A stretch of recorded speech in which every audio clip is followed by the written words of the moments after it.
Well, great to be with you. Happy Mother's Day, moms. Thanks for being with us this morning. And we have a great story for you from the book of 2 Samuel today in the life of David. You know that part in so many movies, in the beginning, in like the first third of the movie, when everything is going really well. Like everything's great, everyone's happy, like life is as it should be, but you just know something's coming. Like you know something's about to happen. You don't know what, but I mean, it's the first third of the movie. Something has to happen, right? So this is like when you watch Pixar's Up and the happy couple is just, enjoying every stage of life and it's amazing. They love each other and you're like, something's about to happen. You just know. Or like Jack and Rose are dancing in the ballroom on the Titanic. John Wick is playing with his puppy. Or, like the grandkids are just excited for a fun day at Jurassic Park. Like that kind of moment in the movie. That's where we are in the story of David right now. This is the last week of being in the great times of the reign of King David.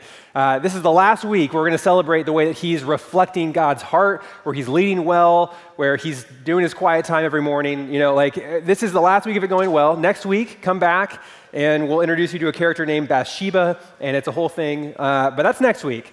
This week, we're big fans of David, and we're going to see something that we kind of pointed to a week ago, which was there was this really beautiful verse in chapter 8 of 2 Samuel where David at his best was summarized. This is 2 Samuel 8:15, and we're told, "So David reigned over all Israel, administering justice and righteousness for all his people."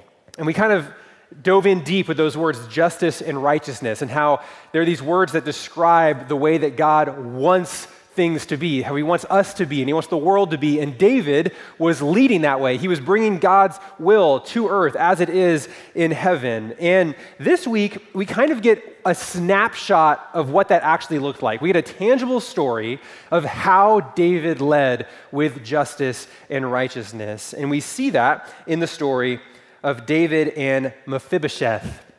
If you've never heard that name before, try to say it 10 times fast. I've been doing that backstage, just try to get the word out. Mephibosheth.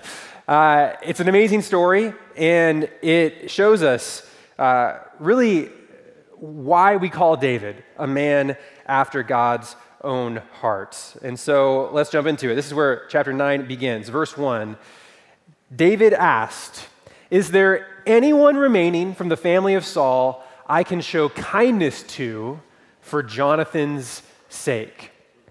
Now, to get us caught up in this story, we got to remember a few things. One, David is in this kind of moment of peace and prosperity. He's just defeated all the enemies around Israel, and so now he's reigning in a moment of peace, and he's saying, okay, I want to do something good. I want to do something kind. I want to show kindness to Jonathan. And so let's remember who these characters are. Jonathan is the son of Saul, and this first character, Saul, he was the first king of Israel, really complicated character, but ended up being evil, ended up having no heart for God and rejecting God's will, and he tried to kill David. He made David's life a living hell in so many ways. He threw a spear at David a couple times.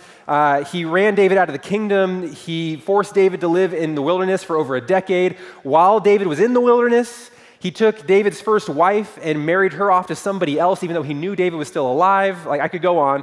Saul was not a great guy. But Saul's son, Jonathan, actually was David's best friend. Jonathan was a godly man, even though his father was evil.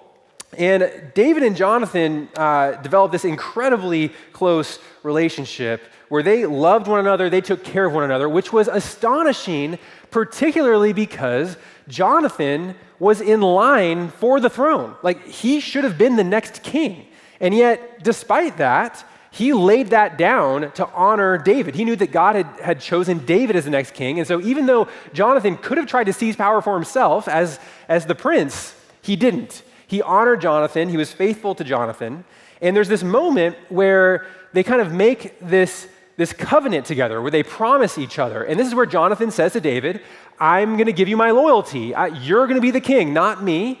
And I'm going to honor that. And Jonathan says, but I want you to make a promise to me as well. And this is what Jonathan asks for from David. He says, if I continue to live, show me kindness from the Lord. But if I die, don't ever withdraw your kindness from my household, not even when the Lord cuts off every one of David's enemies from the face of the earth." And think about what's going on here, okay? Jonathan knows what would normally happen if another family took power in Israel. Like when David rises to power, he has a lot of incentive to kill Jonathan, the prince under Saul, right? And so this is what the agreement is, the covenant, the promise, the friendship. Jonathan says, "I'm going to love you, David, and I'm going to humble myself before you. I'm going to submit to you as king, but you love me and my descendants and my family in return." And this was this unlikely friendship that they shared together. And so what we're told is this is now years after Jonathan's death. David is saying, okay, I want to honor that promise I made. I promised that I would be faithful to Jonathan's kids. And so who is left of Jonathan's family that I can show kindness to? And one of his servants speaks up. We're told that Ziba said to the king, "There is still Jonathan's son who is injured in both feet." Now, I think Ziba is being a little bit coy here. We know that Ziba was actually a servant of Saul back when Saul was in charge. He was one of Saul's people, and now he's one of David's servants. But he still probably has a lot of affinity for the family of Saul. I mean, he lived with that family. And so Ziba also knows like what typically happens when new kings come to power. I mean, this is the playbook of ancient Near East kings. You come in and you wipe out the family of your predecessor. You kill everyone, their wives, their kids, their grandchildren to consolidate power. And so Ziba's in the court and he's hearing David say, "Hey, who's still alive from the dynasty before me?" And Ziba's like, "Why do you want to know, David?" And so he doesn't mention Mephibosheth's name here. And the first thing he says is that he's a cripple. Like Ziba's kind of saying, like, Dave, I'm your servant. There is one guy, but you don't need to care about him. He can't walk. He's not a threat to you. Like, just leave him alone. You don't have to kill him. But David isn't being deceptive. He really does want to show kindness to the family of Jonathan. And so he sends servants to Mephibosheth's house, and he has him brought to the palace. And again, like everybody knows what's normal here. Everybody knows that these things normally end in murder, even Mephibosheth. And so, I mean, imagine what's going on in his mind as he gets this mandatory invitation to the palace, right? This is what happens. He shows up. Mephibosheth, son of Jonathan, son of Saul, came to David, fell face down, and paid homage. David said, "Mephibosheth, I am your servant," he replied. And then there's silence, and Mephibosheth is wondering, like, is this it? Right? Is this when the guards come out and kill me? Like, why on earth am I possibly here? I am the son of the prince of King Saul, the evil king before. Like, what on earth could David possibly have to do with me? And David immediately puts him at ease. He says, "Don't be afraid," David said to him. "Since I intend to show you kindness for the sake of your father Jonathan, I will restore to you all your grandfather Saul's fields, and you will always eat meals at my table." David says basically, like, don't be afraid. I am going to change your life forever. The first thing to look at in this passage is that don't be afraid. There's this kind of really cool echo here because, like I said, David and Jonathan, Mephibosheth's dad, were these close friends.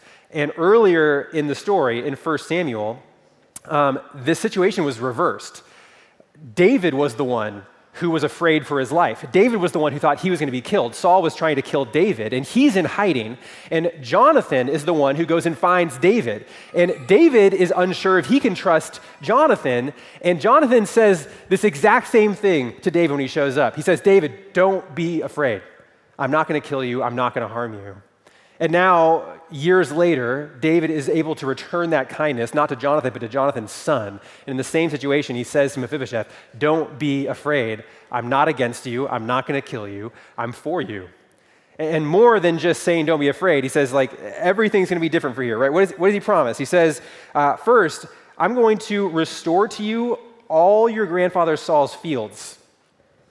That is a big deal. Remember, Saul was the king. He had a huge estate. Mephibosheth is probably struggling just to survive at this point. Right? He is crippled in both feet, which means he's basically unemployed. He can't work the land. That's what everybody did to make a living at that point. And so he has to be dependent on others to care for him, to give him food, to take care of his family. And so at this point, what David is saying is, you're going to go from being, unemployed probably, just struggling to survive, to becoming one of the wealthiest people in the entire kingdom. Land was wealth at this time, and Mephibosheth just inherited the wealth of a king. And not only that, David goes on to say, and you will always eat meals at my table. It was also a pretty big deal. In this day, food was a lot harder to come by than it is in our culture today. Many of us are struggling not to eat too much. That's not how the world was back then. The average meal for somebody in this day was just a piece of bread and some water, and you were lucky to have the bread if you had it. Meat was a delicacy. That's just how life was. Food insecurity was the norm, but not at the king's table, right? The king's table, it was the best of everything that you had. It was, all you can eat. It was the best wine. It was all that. It was living in a totally different world than the average person. And David is saying, that's going to be your life. From now on, you're eating with me. Have you ever experienced that kind of extravagance, that over-the-top generosity, that kind of meal? I don't have a lot of experiences I could point to with that, but there is one. A few years ago, my wife and I got invited to a pre-grand opening of Fogo de Chao right here at the mall, this Brazilian steakhouse. It was this weird thing where before they opened the doors, they wanted to test the staff and make sure everything was good. And so they invited some community leaders and a bunch of social media influencers, and they apparently had a hard time filling out the list, so I got an invitation to come as well. And we weren't sure if we even wanted to go. It was this kind of weird invitation of come, enjoy dinner, it's on us, and it's the pre-opening. And we had to get babysitting, it was a whole thing, and so we were kind of on the fence, but we decided, whatever, let's just go and let's do it. And so we showed up, and it was crazy. It was wild. It was like nothing I've ever experienced. It wasn't like there was just a preset menu that was free. The entire menu, everything they offered was free. People were ordering the $200 seafood towers and the tomahawk steaks and the whole thing. The whole bar menu was comped, and we're there. And 2/3 of this restaurant is filled with influencers. And so there's all these people with their cameras out, and they're following the waiters around, and the plates are coming out of their table, and they've got the ring light, and they're making duck faces, and they're all kinds of stuff. And the food just keeps coming, and my wife and I are sitting at this table just where are we right now? This is the craziest thing we've ever been a part of. And it wasn't just that you didn't pay.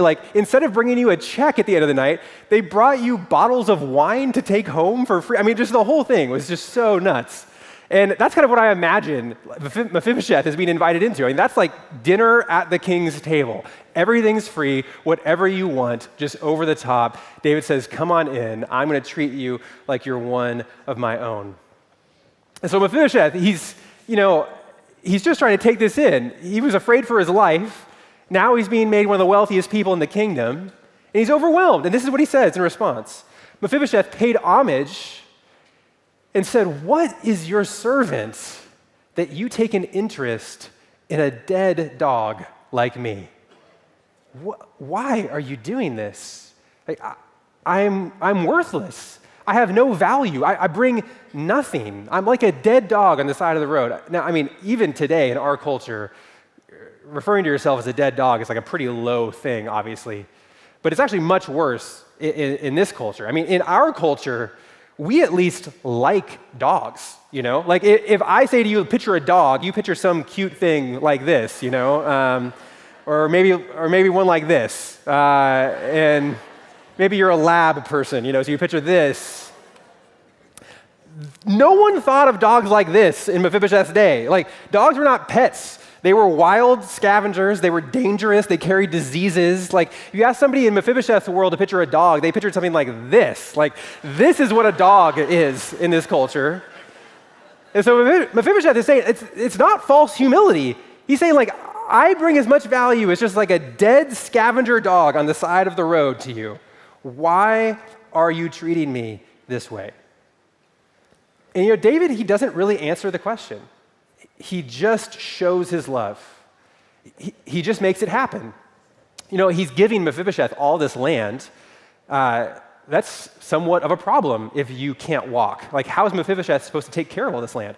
And so David then goes on and he assigns, remember Ziba, Ziba's family and all of Ziba's servants get assigned to work for Mephibosheth. He has 15 sons. He's got like 20 servants. And so, now Mephibosheth has this staff of 35 people who are working for him to care for the land that he was just given. And David says, you're not going to worry about that at all. And David, brings him to Jerusalem and gives him a place to stay and the invite to the king's table. He just showers him with blessing after blessing. And it's summarized this way in verse 11. So Mephibosheth ate at David's table just like one of the king's sons. He's adopted into the family. And just remember how crazy this is, who Mephibosheth is. He isn't just like a random person who had nothing, who was crippled. No, he's a prince in Saul's family. Like, he's the enemy. He's aligned with the wrong kingdom, with the wrong dynasty. And yet, because of David's love for Jonathan, he's blessing him as one of his own sons. And that's what I want to kind of focus in on you with this morning, is to look at that question of why David is doing this. This is Mephibosheth's question. Why? Why are you treating me this way? And David doesn't answer the question to Mephibosheth, but we do get the answer actually earlier in the story. I want to put verse 1 back on the screen where we started. David asked, is there anyone remaining from the family of Saul that I can show kindness to for Jonathan's sake? And the key to this whole story is this word right here, kindness. Kindness is not a particularly powerful word in English. We kind of expect kindness as just a basic reality of how we treat everyone. You're supposed to be kind to strangers, kind to friends, even be kind to people who aren't necessarily even your friends. We just expect people to be kind. We're not kind a lot of the time, but it's an expectation of just kind of normal life. But this word kindness, it's interpreting a Hebrew word, and the Hebrew word is hesed. And I want you to understand that word because it explains this whole story, and it actually shows us what's really going on here that the author wants us to grasp.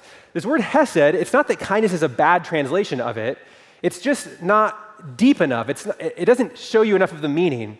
This word hesed is more than just being kind by like being polite or anything like that. The word hesed refers to the way that we love people that we are in committed covenant relationships with. So if you want to understand the word hesed, you could picture a wedding. So picture, the couple up at the front at the altar with the pastor, and they're holding hands and they're looking into each other's eyes because they're committing themselves to each other for life. And they say their vows. And part of the vows is that I vow to love and cherish you, right? That's kind of the idea of what hesed is. It is this commitment, this promise that you're making to another person. A good way to define the Hebrew word here, hesed, is it's faithful, loyal, promise-keeping love. This is what David says. He says, look, I had this covenant, this commitment to Jonathan. I promised to love him, and because of my faithful, loyal, promise-keeping love to Jonathan, I'm going to be kind to Mephibosheth. This is kind of the summary of this story. If you want to understand the story in one sentence, it's that because of David's faithful, loyal, promise-keeping love, Mephibosheth is given a seat at the king's table. And we could just stop here, and some of you are like, yeah, let's do it. But there's so much more going on. We could just admire David and say he did a great thing and how cool.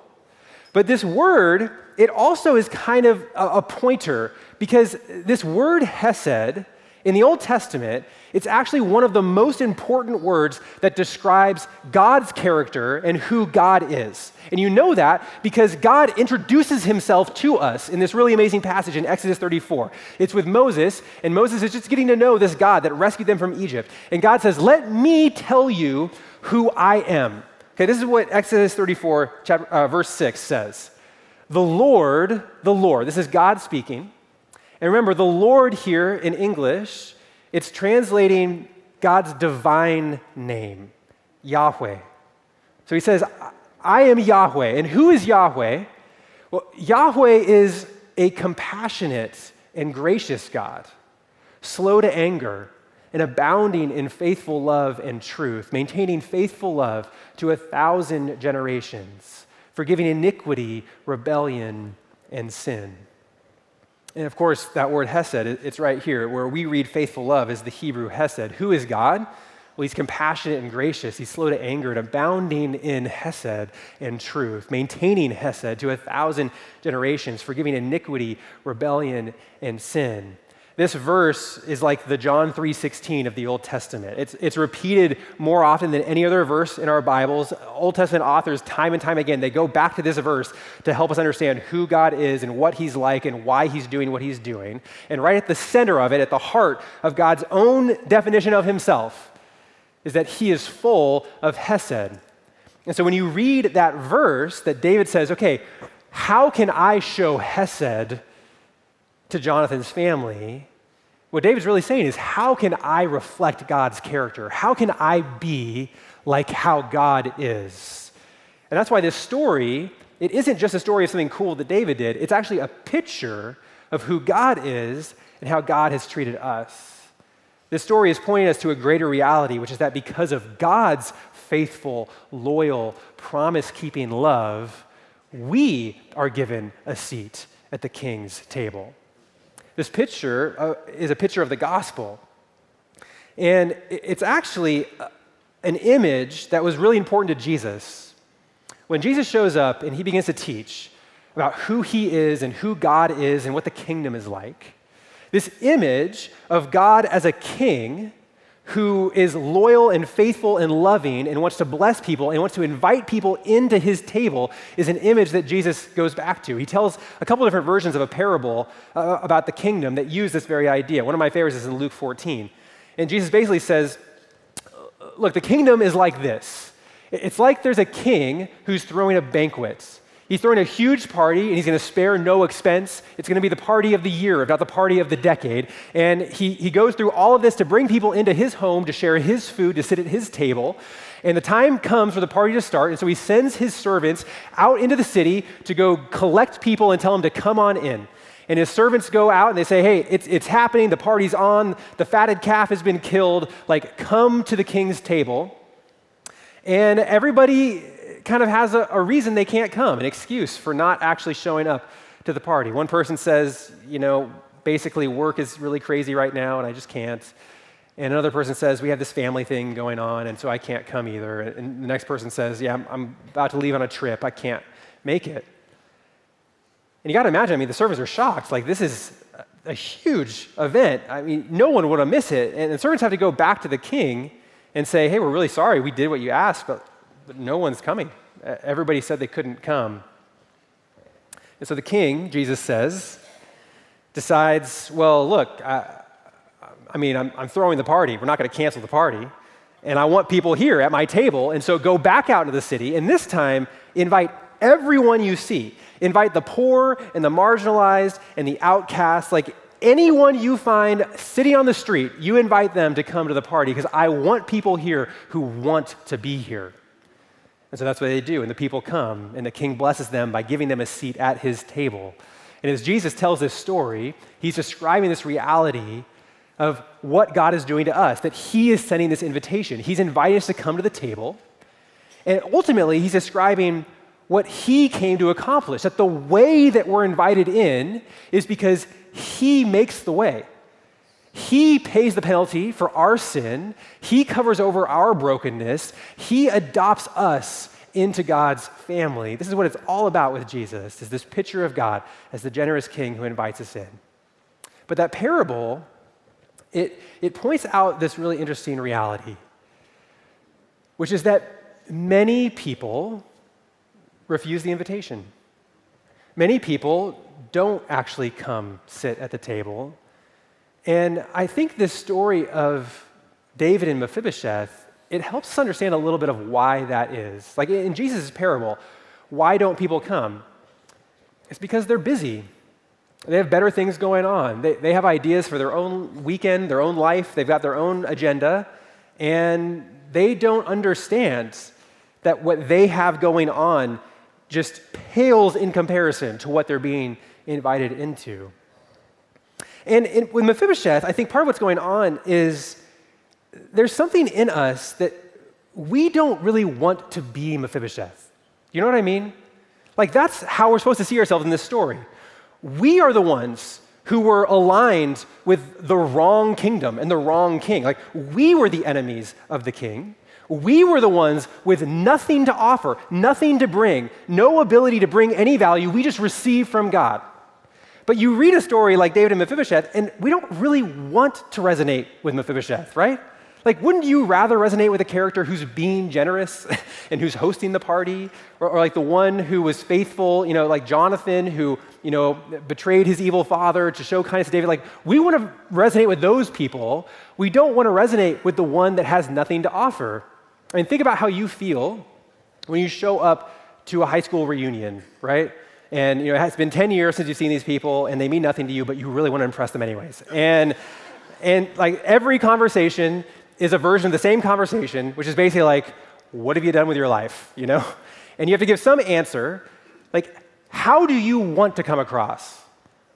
You want to look somewhat successful. You want to look like you have it together, like you've done good things with your life and you have good things to show for it. We all have the desire in us. We want to be that way. No one wants to look like we have nothing of value to bring, like we're broken, like we're deficient in some way.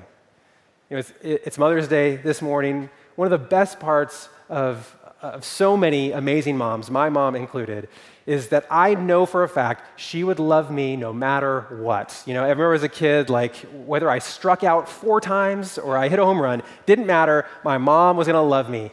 But I don't want her to have to love me when I suck. Like I want her to love me because I'm great. Like that's just how we all are that way. We want to earn it. And this story is saying that's not how the kingdom is. See, the beauty of the kingdom is we've all been invited in, but there's only one way in. And it's as Mephibosheth. It's as the one with nothing to bring, with no value, who just receives the grace of our King in heaven.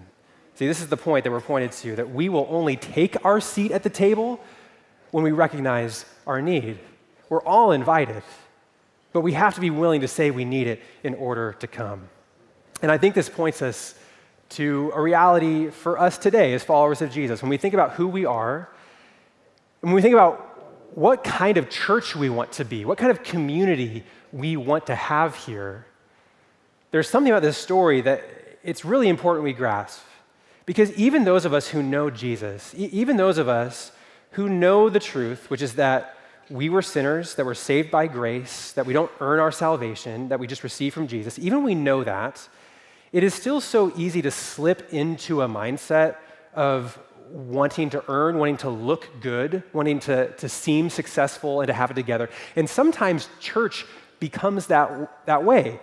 We show up here in our Sunday best and we smile and we act like we haven't just been arguing with our family in the car on the way here, and we act like our kids always obey us, and we're shocked to hear that he hit that kid. That never happens, And like we want to look like everything's good. And when we talk to people, we talk about what's going well in our life, and we say we're doing fine, all that stuff. And it's not the full picture, it's not real, but it's how we want to look. And then we leave here and we go home, and that's where the mess comes out. But do we want to be that kind of community? I don't think we do.